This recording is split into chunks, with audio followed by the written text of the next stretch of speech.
30 सितंबर को भारत अंडर 19 और Australia under 19 के बीच एक टेस्ट मैच खेला गया, जिसमें भारत की 2 विकेट से जीत से कहीं ज्यादा सुर्खियां 13 साल के वैभव सूर्यवंशी ने बटोरी, जिन्होंने महज 62 बॉल्स में 104 रन बना डाले। ऐसा नहीं कि कोई अंडर 15 प्लेयर अंडर 19 के लिए खेल रहा हो, लेकिन पूरी दुनिया की नजरें वैभव पर तब पड़ी जब उन्हें राजस्थान रॉयल्स ने 1 करोड़ 10 लाख में खरीद लिया। उसके बाद से उन पर नजरें गड़ी हुई है उनके हर एक परफॉर्मेंस पर। अब ये तो एक हिस्सा है, दूसरा हिस्सा है अंडर 8 फ्रॉड्स का, जिसकी आवाजें लगातार आ रही हैं। यकीनी तौर पर प्रतिभा उम्र की मोहताज नहीं होती, लेकिन सवाल तब भी उठते हैं, वो सवाल जायज होते हैं, क्योंकि उनका मुद्दा प्रतिभा का नहीं बल्कि उम्र का होता है। कैसे खिलाड़ियों ने झोल करके अपनी उम्र घटाई और अपना करियर बर्बाद किया, और बीसीसीआई ने 3 साल पहले ऐसा क्या नया रुख अपनाया ताकि ऐसे फ्रॉड पकड़े जा सके। और आपको बताएंगे सरकार के, बीसीसीआई के और आईसीसी के कुछ रूल्स, और बताएंगे वो खिलाड़ी जो अभी भी भारतीय टेस्ट टीम और ओडीआई टीम का अहम हिस्सा है, लेकिन उनकी उम्र 40 पार कर चुकी है। लेकिन वीडियो शुरू करने से पहले डिस्क्लेमर आप सभी लोगों के लिए,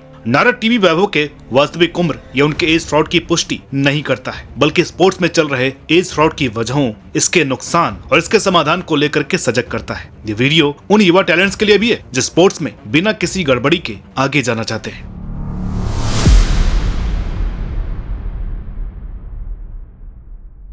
पिछले दिनों संपन्न हुए आईपीएल ऑक्शन में बिहार के वैभव सूर्यवंशी ने बहुत सुर्खियां बटोरी, क्योंकि उनको महज 13 साल की उम्र में राजस्थान रॉयल्स ने अपनी टीम में शामिल कर लिया। जैसे ही खबर फैलनी शुरू हुई तो लोगों में वैभव को लेकर के उत्सुकता बढ़ने लगी। लोगों ने जैसे ही देखा कि वैभव की पैदाइश 2011 की है, तो उनके मन में यह सवाल उठना लाजमी था कि क्या सच में वैभव सूर्यवंशी की उम्र 13 वर्ष है, या यहाँ पर कुछ गड़बड़ है। क्योंकि साल 2023 में एक लोकल चैनल को दिए इंटरव्यू में वैभव ने कहा था कि इस साल सितंबर में, यानी सितंबर 2023 में वो 14 के हो जाएंगे। इस बात की पुष्टि के लिए जब उनके पिताजी से संपर्क किया गया तो उन्होंने विश्वास के साथ बताया कि इस मुद्दे पर किसी को कुछ भी फिक्र करने की जरूरत नहीं है। वैभव ने उम्र को लेकर कोई भी धोखाधड़ी नहीं की है। जब उसका चयन अंडर 16 की टीम में हुआ था तो उसका बोन डेंसिटी टेस्ट हुआ था, जिसमें उसकी उम्र में कोई भी धांधली नहीं पाई गई। दोस्तों, बोन डेंसिटी टेस्ट में बच्चे के बाएं कलाई, हाथ और उंगलियों का एक सिंगल एक्सरे लिया जाता है, फिर उसे बोन डेवलपमेंट की एक्सरे एटलस से उसका मिलान किया जाता है, जिससे रियल बायोलॉजिकल उम्र का पता लगाया जाता है। इसके अलावा इसमें आपके हड्डियों में मिनरल्स की डेंसिटी का भी पता लगाकर उम्र का निर्धारण होता है। अब ये कोई पहला मौका नहीं है जब स्पोर्ट्स में एज फ्रॉड की बात हो रही है। ये केवल भारत में ही नहीं बल्कि पूरी दुनिया में बाकी स्पोर्ट्स में भी देखा जाता है। अक्सर टैलेंटेड खिलाड़ियों को अपने छोटे से एज ग्रुप में डालकर उनकी परफॉर्मेंस को बढ़ाया जाता है ताकि वो आगे और अच्छा कर सके, क्योंकि एक वक्त के बाद वो सीनियर खिलाड़ी बन ही जाते हैं। भारत के स्टार बैडमिंटन खिलाड़ी लक्ष्य सेन पर भी एज फ्रॉड का आरोप लग चुका है। उनकी डेट ऑफ बर्थ 2011 अंकित है, लेकिन उनके ही फेडरेशन से शिकायत की गई कि उनकी वास्तविक डेट ऑफ बर्थ 1998 है। इसके लिए लक्ष्य, उनके परिवार और उनके कोच के खिलाफ एफआईआर भी दायर की गई थी। उनके अलावा आईसीएल में फुटबॉलर गौरवमुखी को भी एज फ्रॉड में शामिल पाया गया और उनको ऑल इंडिया फुटबॉल फेडरेशन से बैन कर दिया गया था। एज फ्रॉड का मसला भारत में बहुत ही गहरी जड़ें जमा चुका है। कैसे, इसकी चर्चा करते हैं बाद में। पहले जरा बात की जाए ऐसे क्रिकेटर्स की जो बीसीसीआई द्वारा एज फ्रॉड के चक्कर में बैन कर दिए गए थे। दिल्ली के क्रिकेटर प्रिंस राम निवास यादव की बर्थ सर्टिफिकेट और सीबीएसई की 10th क्लास की मार्कशीट में एज फ्रॉड पकड़ा गया और उनको साल 2019 में बैन कर दिया गया। और दिल्ली डेयरडेविल्स के स्टार अंकित बावने को 2012 में भारतीय अंडर 19 की अगुवाई करनी थी,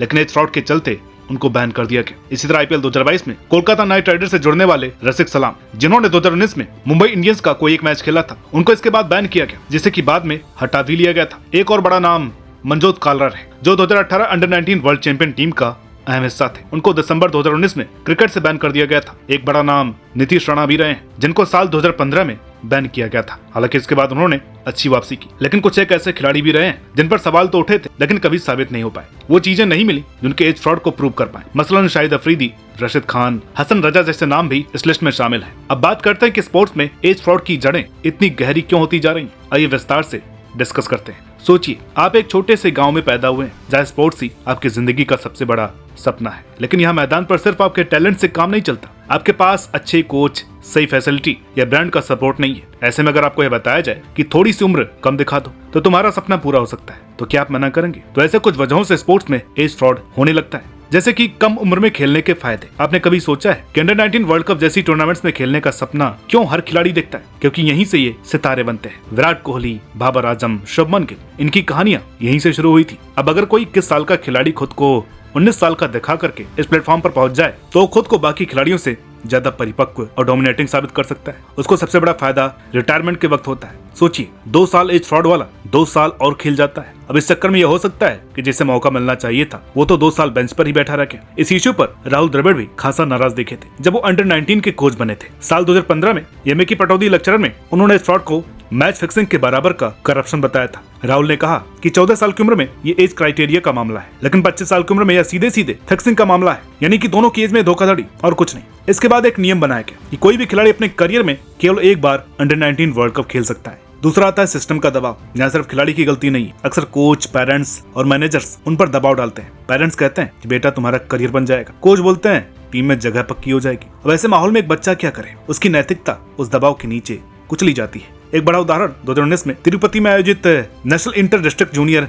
एथलीट मीट का है, जहाँ 51 एथलीट ओवर एज पाए गए और 169 एथलीट्स ने एज वेरिफिकेशन टेस्ट दिया ही नहीं। अब आता है कंपटीशन से बचने का प्रयास। कल्पना कीजिए एक 19 साल का खिलाड़ी 16-17 साल के बच्चों के खिलाफ खेल रहा है। फिजिकल स्ट्रेंथ और अनुभव में उसका कोई मुकाबला नहीं है। वो हर तरीके से अपनी एज ग्रुप में सुपीरियर होगा, यानी जिस एज ग्रुप में खेलता हो वहाँ उसे अच्छी खासी हाइप मिलने लगेगी। हो सकता है कि लोग उसे प्रोडिजी कहेंगे, लेकिन क्या ये सही है? आगे अगर जांच नहीं होती है तो फिर तो क्या ही पता लगना है। जैसे कोई भी नहीं बता सकता कि शाहिद अफरीदी की एज क्या है। हालांकि अपनी ऑटोबायोग्राफी में वो खुद की पैदाइश 1975 की बताते हैं, लेकिन हर जगह 1980 दिखाते हैं, यानी कि उनका डेब्यू 21 साल की उम्र में हुआ था। लेकिन आज तक हर कोई यही कहता है कि वो तब 16 साल के थे। फाइनेंशियल और करियर बेनिफिट्स। अब स्पोर्ट्स में करियर लंबा नहीं होता। हर खिलाड़ी चाहता है कि वो ज्यादा से ज्यादा टूर्नामेंट्स खेले, नाम कमाए और पैसे बनाए। अगर 23 की उम्र में खुद को 19 का दिखाकर 4-5 साल का फायदा मिल जाए तो भला कौन नहीं करेगा। जैसा कि हमने पहले बताया कि एक खिलाड़ी के लिए 4 या 5 साल का एडवांटेज किसी और के लिए डिसएडवांटेज है, और आजकल आपकी डोमेस्टिक परफॉर्मेंस आपको आईपीएल का टिकट दिलाती है। ऐसे में आपकी जगह कोई और खिलाड़ी एज फ्रॉड करके आपके इस ग्रुप में अच्छा कर जाएगा तो फिर तो उसी को आईपीएल ऑक्शन में लिया जाएगा, क्योंकि आप तो बेंच पे ही बैठे रहेगा। और आप कोई वसीम अकरम थोड़ी है जो कि नेट्स में आपकी बॉलिंग देखकर आपको नेशनल टीम की कॉल आ जाएगी। अब बात करते हैं कि क्या क्या मेजर्स अब तक लिए गए हैं। Ministry of youth affairs and sports ने एज फ्रॉड को रोकने के लिए एक नेशनल कोड जारी किया हुआ है, जिसे national code against age fraud in sports यानी NCAAFS नाम से जाना जाता है, जिससे हर एथलीट और उसके कोच को मानना ही पड़ता है, जिसके स्टैंडर्ड्स सभी स्पोर्ट्स फेडरेशन, एसोसिएशन बॉडीज के लिए कंपलसरी है। इसकी बारीकी में जाने की जरूरत नहीं है। मोटा मोटा ये समझ लीजिए कि NCAAFS की कुछ कोर वैल्यूज है, जैसे ईमानदारी, फेयर प्ले और टीम स्पिरिट। एज फ्रॉड को इन सब वैल्यूज का उल्लंघन माना जाएगा। इसमें मेंशन है कि खिलाड़ियों का मेडिकल टेस्ट किया जाएगा, जिसको SAI यानी कि स्पोर्ट्स अथॉरिटी ऑफ इंडिया द्वारा नियुक्त डॉक्टर्स और हॉस्पिटल्स की निगरानी में किया जाएगा। इसके बाद एथलीट को मेडिकल टेस्ट में MRI या CT स्कैन, डेंटल एग्जामिनेशन और जनरल फिजिकल टेस्ट होगा। इसके अलावा साल 2014 में CBI ने दिल्ली के स्पेशल क्राइम ब्रांच के अंडर एक स्पोर्ट्स इंटीग्रिटी यूनिट का निर्माण किया। साल 2011 में नेशनल स्पोर्ट डेवलपमेंट कोड जारी किया गया, जो स्पोर्ट्स की गवर्नेंस, मैनेजमेंट और रेगुलेशन को लेकर के गाइडलाइंस जारी करता है, जिससे कि न केवल एज फ्रॉड बल्कि डोपिंग और जेंडर भेदभाव जैसे मुद्दों से निपटा जा सके। इसमें एक अच्छा काम किया गया है कि हर डिपार्टमेंट को अलग अलग काम सौंपा गया है, जैसे कि ministry of youth affairs and sports का काम देश में खेलों को डेवलप कर मसौदा तैयार करने, NSDC को लागू करने और NSF यानी नेशनल स्पोर्ट्स फेडरेशन को स्पॉन्सरशिप और फाइनेंशियल हेल्प देने जैसे काम दिए गए हैं। वही SAI का काम है एथलीट्स को infrastructure, training facilities, sports service देना। अब आ जाते हैं BCCI पर। 2019 मंजूत कालरा वाले इंसिडेंट के बाद BCCI ने थोड़ी सख्ती दिखानी शुरू की थी और कुछ एडिशनल चेंजेस की, ताकि इस फ्रॉड को रोका जा सके। जैसे अगर कोई रजिस्टर्ड खिलाड़ी 15 सितंबर 2020 तक खुद से सामने आकर के स्वीकार करेंगे कि एज फ्रॉड किया गया है तो उनको सस्पेंड नहीं किया जाएगा, लेकिन अगर ऐसा नहीं होता तो उस खिलाड़ी को 2 साल के लिए सस्पेंड किया जाना था। इसके अलावा साल 2020 के बाद एक ऐसा रूल बनाया गया कि कोई भी खिलाड़ी अगर फेक सर्टिफिकेट सबमिट करता है तो उसे 2 साल तक BCCI और टेस्ट क्रिकेट एसोसिएशन से सीधे बैन किया जाएगा और 2 साल के बाद वो खिलाड़ी कोई भी एज ग्रुप वाला टूर्नामेंट नहीं खेलेंगे। तीसरा नियम बनाया गया कि फर्जी डोमिसाइल देने वाला कोई भी खिलाड़ी, चाहे जूनियर हो या सीनियर, पुरुष हो या महिला, उसको तत्काल ही 2 साल के लिए बैन किया जाएगा। इन सब नियमों पर तब के BCCI सचिव जय भाई शाह ने कहा था कि इस फ्रॉड के खिलाफ BCCI जीरो टॉलरेंस पॉलिसी का रास्ता अपना रही है। साथ ही BCCI ने 24/7 एक हेल्पलाइन नंबर भी जारी किया हुआ है। हालांकि इसके अलावा BCCI में एज टेस्ट करने के लिए TW3 मेथड का इस्तेमाल किया जाता है, जिसमें बाएं हाथ की कलाई और हाथ का एक्सरे लिया जाता है, जिसमें 3 से 4 दिन का वक्त लगता है नतीजा आने में। लेकिन असली दिक्कत है स्टेट एसोसिएशंस में। वहां पर कोई भी पूछने वाला नहीं है, खासकर कि जब आप अंडर 23 खेल रहे हो। मुद्दा इस बात का है कि BCCI और टेस्ट एसोसिएशंस के बीच तालमेल नहीं बन पाता। यह मंजूत कालरा वाले केस में उनको 2018 में BCCI ने क्लीन चिट दे दी थी, लेकिन DDCA ने रोक दिया और दिल्ली पुलिस से इसकी जांच करवाई। तब सच्चाई निकल करके सामने आई। लेकिन साल 2022 में BCCI की जानिब से एक अहम खबर सामने आई कि वो एक नया सॉफ्टवेयर यूज करने वाले हैं एज वेरिफिकेशन के लिए, जिसका कि स्टेट एसोसिएशंस के साथ ट्रायल किया जा रहा है। हालांकि TW3 मेथड को BCCI ने फिलहाल जारी रखा है। अब ऐसा नहीं कि इन सबसे एज फ्रॉड पूरी तरीके से खत्म हो जाएगा। असल मुद्दा होता है उन खिलाड़ियों का जो कि बहुत ही पिछड़े बैकग्राउंड से आते हैं। तो ऐसे मामले में पंचायत द्वारा दिया गया बर्थ सर्टिफिकेट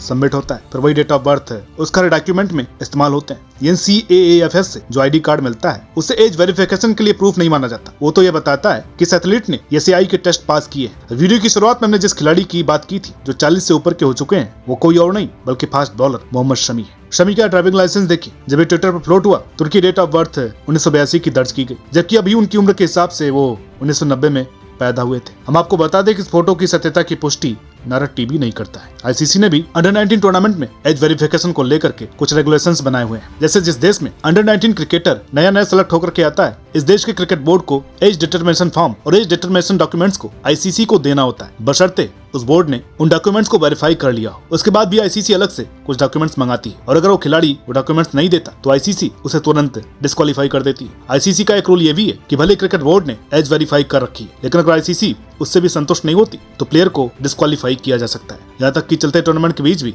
ICC की टेक्निकल कमेटी का चेयरमैन किसी भी खिलाड़ी का वेरिफिकेशन कर सकता है, और अगर टेक्निकल कमेटी किसी देश के एक से ज्यादा खिलाड़ियों को डिस्क्वालीफाई करती है तो पूरे के पूरे स्क्वाड को भी डिस्क्वालीफाई कर सकती है। तो दोस्तों, बात जब एज फ्रॉड की होती है तो यहाँ पर केवल एक खिलाड़ी की नैतिकता का सवाल नहीं बल्कि पूरे खेल जगत की पारदर्शिता और सच्चाई पर सवाल खड़ा करता है। स्पोर्ट्स की असली खूबसूरती होती है उसकी निष्पक्षता, जहाँ हर खिलाड़ी को समान मौका मिलता है और हर सफलता कड़ी मेहनत और समर्पण का ही नतीजा होती है। लेकिन एज फ्रॉड जैसे कृत्य इस भावना को ठेस पहुंचाते हैं। सबसे बड़ा नुकसान ये है, ईमानदार और जेन्युइन टैलेंट जो अपनी असली उम्र में मेहनत कर रहा होता है उसे वह अवसर नहीं मिल पाता जिसका वो हकदार होता है। सोचिए, एक 16 साल का खिलाड़ी जब एक 21 साल के खिलाड़ी से मुकाबला करता है जो खुद को 16 साल का बता रहा है, तो उस युवा खिलाड़ी का आत्मविश्वास और करियर पर क्या असर पड़ता होगा, उसकी मानसिकता पर क्या असर पड़ता होगा। यह एक खेल का सवाल नहीं है, यह सपनों को कुचलने का मामला है। इसी तरह जब इंटरनेशनल लेवल पर किसी खिलाड़ी का एज फ्रॉड पकड़ में आता है तो यह सिर्फ उसकी व्यक्तिगत छवि को नहीं बल्कि उस देश की प्रतिष्ठा को भी धूमिल करता है। इससे एक देश की स्पोर्ट्स पॉलिसी और प्रशासन पर भी सवाल उठते हैं। ऐसे में यह जरूरी है कि हम इन सभी समस्याओं को गंभीरता से लें और इसे जड़ से खत्म करने के उपाय करें। अब सवाल उठता है कि हम इस मुद्दे को कैसे हल कर सकते हैं। तो सबसे पहला कदम है सख्त और पारदर्शी नियम बनाना। हर जूनियर टूर्नामेंट से पहले खिलाड़ियों के डिजिटल ID और बायोमेट्रिक डेटा का वेरिफिकेशन